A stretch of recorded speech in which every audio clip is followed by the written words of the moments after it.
Hollywood lied to you about love.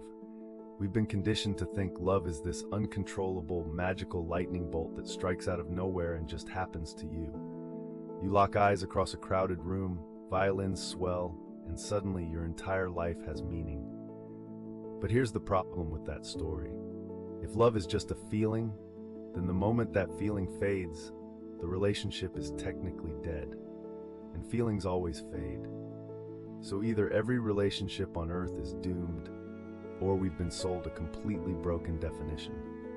The truth is colder, but it's also more empowering. The feeling you chase, that's just the free trial.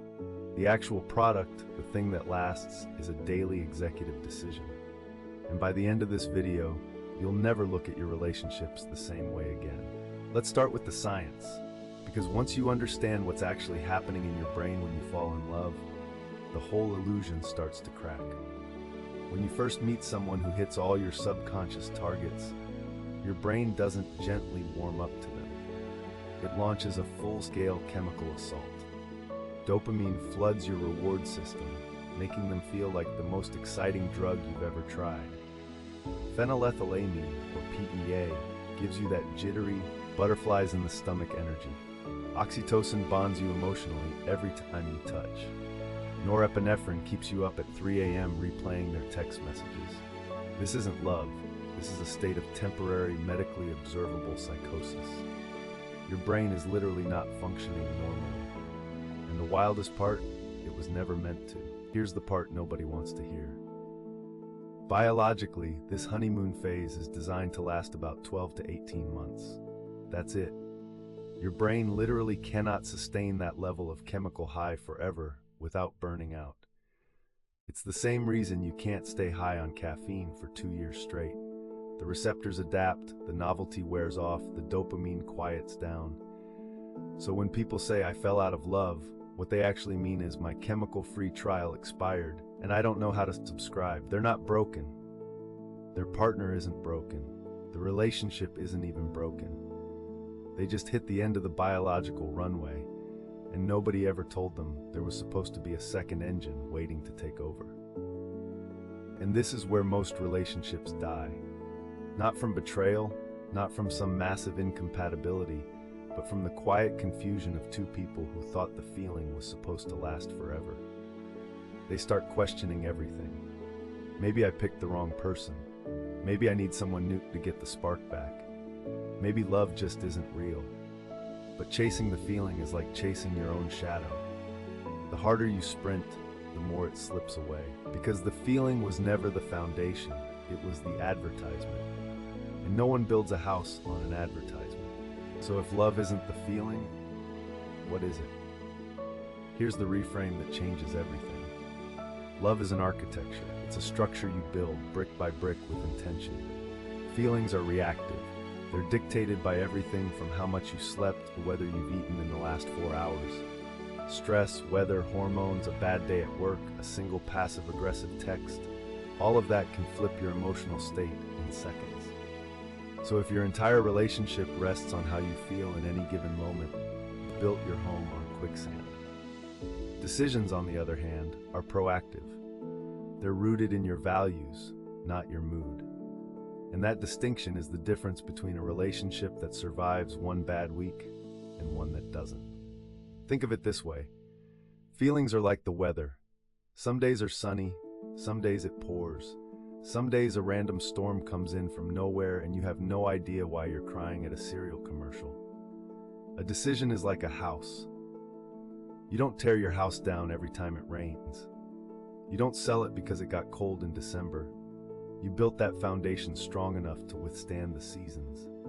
That's what real love looks like. It's not the absence of bad weather. It's the structure that protects you both when the weather inevitably turns. So what does that actually look like in real life? It looks deeply unromantic, and that's exactly the point.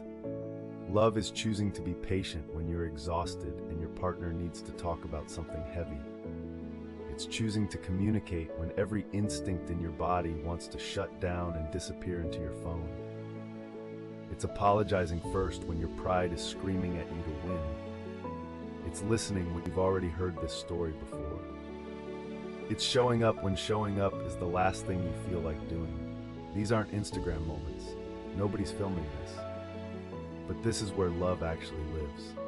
And here's the part that trips people up. We've been taught that if you have to work at love, something must be wrong. That real love is effortless. That if it's the right person, it'll just flow. But that's like saying if you're really meant to be healthy, you shouldn't have to exercise. The work isn't the symptom of a broken relationship. The work is the relationship. The effort is the love. When you actively route your energy, your attention, your patience toward another person day after day, you are literally building love in real time. It's not something that happens to you. It's something you do. Now here's the climax, the counterintuitive truth that almost nobody talks about. The ultimate paradox of relationships is that the decision sustains the feeling. Stay with me here. When you rely entirely on emotional spikes to fuel a relationship, the relationship decays. The spikes get smaller, the gaps between them get longer, and eventually you're just two strangers waiting for fireworks that never come. But when you commit to the discipline of the decision, the daily showing up, the choosing to stay loyal even when something shinier walks past, the doing of the work, something strange happens. Deep, sustainable feelings start to emerge. Not the fireworks, something better. Safety, intimacy, the kind of trust where you can be ugly, anxious, unfiltered, completely yourself, and know that the other person isn't going anywhere. That feeling, the one everyone actually wants underneath the Hollywood version, is not the cause of commitment, it's the result of it. You don't feel your way into safety. You decide your way into it over and over until your nervous system finally believes you. The feeling you're chasing was always on the other side of the commitment you were avoiding. And this changes how you should think about doubt. Most people believe that if they doubt their relationship, even for a second, it must mean it's wrong. That real love comes with absolute certainty. But that's another lie. True love isn't a lack of doubt. It's a choice made despite it. Every long-term couple you've ever admired has had moments where one or both of them wondered, is this it? Am I sure? Should I be somewhere else? The ones who made it didn't avoid those questions. They just refused to let a passing thought dismantle a permanent decision. So how do you actually apply this? It starts with a question most people never ask themselves. Not do I still feel in love, but am I still choosing this person? Because those are very different questions. The first one puts you at the mercy of your hormones, your mood, your last argument. The second one puts you back in the driver's seat. It reminds you that you are an active participant in this relationship, not a passive recipient of feelings. And when both people in a relationship ask themselves that question honestly and keep answering yes through action, that's when something rare gets built. But what about the people who say, I just don't feel anything anymore? Here's the honest answer. Sometimes that's a signal that the decision-making stopped a long time ago, on one side or both. Love doesn't usually die in a single explosion. It dies in 1,000 tiny moments of unchosen behavior. The unanswered question, the unspoken appreciation, the argument that never got repaired, the slow drift from teammates to roommates. The good news is, the same way it died slowly, it can also be rebuilt slowly, through small, repeated, intentional decisions. That's not naive optimism. That's just how structures work. Now there's a caveat we have to be honest about. Choosing love doesn't mean tolerating harm. The decision framework is not a permission slip for someone to treat you badly while you white-knuckle your way through it. Choosing love also includes choosing yourself. Sometimes the most loving decision is to walk away from a structure that was never being built on the other side. Two people have to be making the choice. If only one of you is showing up, that's not a relationship. That's a one-person performance. The decision matters, but so does who you're deciding with. So let's bring this all the way home.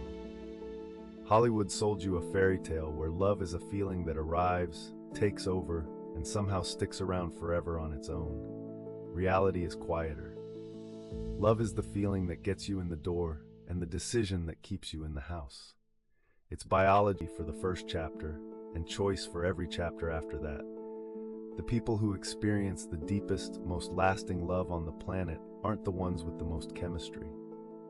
They're the ones who learned, often the hard way, that showing up is the most romantic thing a human being can do. So stop waiting for a feeling to fix your relationship and start making the decisions that build one.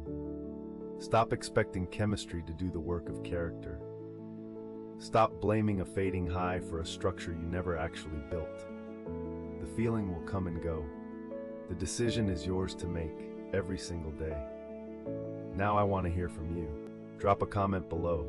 Do you think you can actually choose who you love, or are we completely at the mercy of chemistry?